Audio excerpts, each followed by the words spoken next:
dito ni Andorio ng isa. Grabe, nararamdaman kagad. At ito na kaayong! Pinagkakagat na nga lang din dito ni Lockdown. Lahat nilatag just to get that kill. Hindi nakapindot ng attack button doon si Practice. Sa dami ng crowd control after nung hook, may bloody hunt. Ayan na naman Ayan yung na hook! naman! Sunod-sunod na nga yata. Medyo umiinit ang makina at kamay dito ni Chakno. Grabe si Chuck Mamba. Ako, nakakamiss lang talaga na makita yung mga Franco heroes from Chuck Mamba. Ngayon, andun na naman yung pagtalon.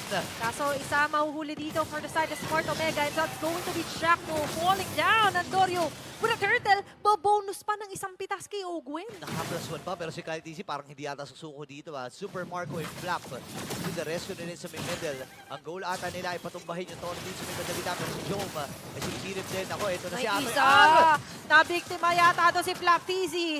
At ito yung kaya siya nakatawag na Atoy Arda, hindi lang bilang Rio. Nagtatrans